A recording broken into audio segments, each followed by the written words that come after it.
Geneviève, j'aimerais ça que tu nous ramènes quelques années en arrière, pas 25 ans, même si c'est le 25 ans du coup de cœur, mais ça fait pas 25 ans pour ta carrière.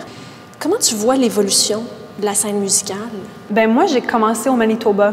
J'ai commencé à faire des spectacles assez jeune. J'avais 16 ans, j'écrivais mes premières chansons, puis je les présentais devant un public là-bas en français. Et puis, j'avoue que, tu sais, chez nous, on n'avait pas toujours accès à des artistes qui venaient de l'extérieur de la province en français, fait que c'était plus des artistes locaux qui m'inspiraient à ce temps-là. Et puis après ça, quand j'ai vieilli, éventuellement je suis venue ici à Montréal, j'avais 24 ans à ce temps-là, et là j'ai fait plein de rencontres. Puis je suis arrivée dans cette ville où il y a quelque chose qui se passe, il y a vraiment une scène musicale qui est effervescente, qui est pleine d'artistes de toutes sortes, de tout genre, en français, puis c'était beaucoup plus gros que ce que moi j'avais connu au Manitoba.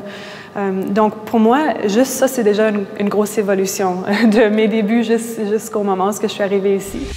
Les communautés francophones doivent être hyper réceptives, même les communautés anglophones à l'extérieur de la province. Comment tu as vécu ça? Oui, c'est sûr que les communautés francophones à l'extérieur du Québec sont très accueillants, sont heureux d'avoir des artistes qui viennent présenter de la musique francophone chez eux, dans leur centre culturel ou dans leur salle de spectacle. Ils ont peut-être moins souvent la chance d'accueillir des artistes, quoique il y a plein d'endroits qui ont une bonne programmation tout le long de l'année, mais il faut quand même faire des choix dans leur programmation pour déplacer des artistes. Les billets d'avion, tout ça, c'est quand même grand, le Canada, on s'entend. Alors, toujours, moi, dans mon expérience, j'ai été très bien accueillie. Les diffuseurs sont heureux de te recevoir. Mais au Québec, c'est comme ça aussi. Tu sais, aujourd'hui, on parle beaucoup tu fais de la musique en studio, tu sors un album, on mise beaucoup sur le web, on mise beaucoup sur toutes sortes d'autres technologies pour venir supporter un peu la promotion d'un artiste. Mais à la base, ton expérience de scène, quand tu es directement devant ton public, c'est l'échange le plus important? Bien, moi, j'adore le studio. J'aime beaucoup créer des chansons. J'aime collaborer avec d'autres artistes. J'aime toute cette étape-là qui vient avant le spectacle. C'est sûr que quand tu fais un spectacle puis qu'il y a cette magie-là au rendez-vous, puis que le public est là, puis que tu les sens là, puis ils te suivent tout au long d'une chanson à une autre, ça, c'est... Il n'y a rien qui bat ce feeling-là parce que c'est immédiat, tu le ressens tout de suite. Quand tu fais un disque, tu le fais sans trop savoir comment les gens vont le recevoir, puis il ne faut pas trop que tu y penses non plus. Moi, je pense tu crées parce que tu fais quelque chose que tu aimes, puis tu espères que ça va toucher les gens, mais tu le fais pas forcément avec ce but-là en tête. En tout cas, moi, c'est pas comme ça que je crée. Mais quand tu fais un show, tu le sens tout de suite, si ça passe ou non, puis c'est magique. Geneviève, j'aimerais ça que tu nous parles justement, tu me parles de cette magie-là. Est-ce que c'est un peu ça que tu as essayé de transposer dans la tournée des cafés, que tu as transformé en capsule web? Donc, c'est toi qui voyages, en fait, de café en café, c'est une scène, mais tu l'offres au public via le web. Oui, c'est exactement ce que je voulais. Je voulais aussi capter une rencontre entre différents artistes. J'avais plusieurs artistes invités. Il y avait cette rencontre-là. Souvent, on arrivait là, puis c'était encore fragile ce qu'on avait préparé. Puis c'est ce que c'était voulu aussi, parce qu'il y a comme une magie dans la fragilité. Puis là, tu arrives là, tu joues ça devant des gens, tu le joues plusieurs fois aussi pour faire la capsule web.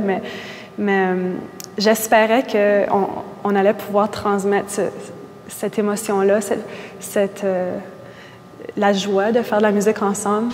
Geneviève, est-ce que le spectacle Coup de cœur francophone, ça va être un petit peu le point culminant de toute cette web-série-là? Oui, exactement. Ouais. On marque la fin de la web-série par un dernier tournage qui va être fait live cette soirée-là. Je suis vraiment bien entourée. Là. J'ai très hâte. Il y aura Bia, il y a Alex Nevsky, Andrea Lindsay, Émilie Klepper, Manuel Gass, Émilie Proulx, Olaf Gondel, Benoît Morier. Wow! Ouais, alors c'est vraiment une belle... Des retrouvailles. Oui, c'est des retrouvailles, mais aussi, les artistes invités auront la chance de présenter des chansons de leur cru ou bien des coups de cœur. Fait que c'est pas juste... Ça va être vraiment une belle soirée, une belle fête pour célébrer... célébrer les 25 ans du coup de cœur, mais aussi célébrer pour nous la fin de cette web-série-là. Les prochains projets ressemblent à quoi pour toi, Geneviève? Je travaille sur un autre album Alors, ça va être, j'espère, je le fais l'année prochaine pour le sortir, j'espère, la fin de l'année prochaine. À travers tout ça, est-ce que toi, tu as le temps, tu nous parles de coups de cœur puis des coups de cœur de tes invités. Les tiens ressemblent à quoi ces temps-ci? J'aime beaucoup le premier disque de Chloé Lacasse qui vient de sortir. Qui vient tout juste de sortir, Oui, effectivement. je l'adore, j'ai beaucoup écouté en boucle. J'aime Feist, son dernier, qui vient de sortir il y a quelques semaines. Je m'en vais la voir, là, le dernier disque de Gillian Welch aussi, c'est un grand coup de cœur pour moi.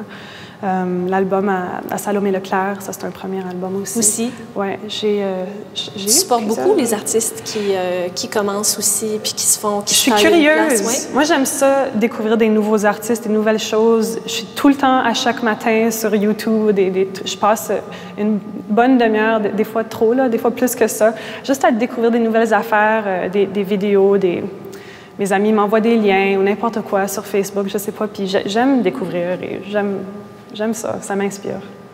Moi, ce que j'espère, c'est que pour les gens qui ne te connaissent pas, ça sera aussi une découverte au coup de cœur francophone. J'espère, oui. Je l'espère de tout cœur. Merci beaucoup d'être venu nous voir. Merci.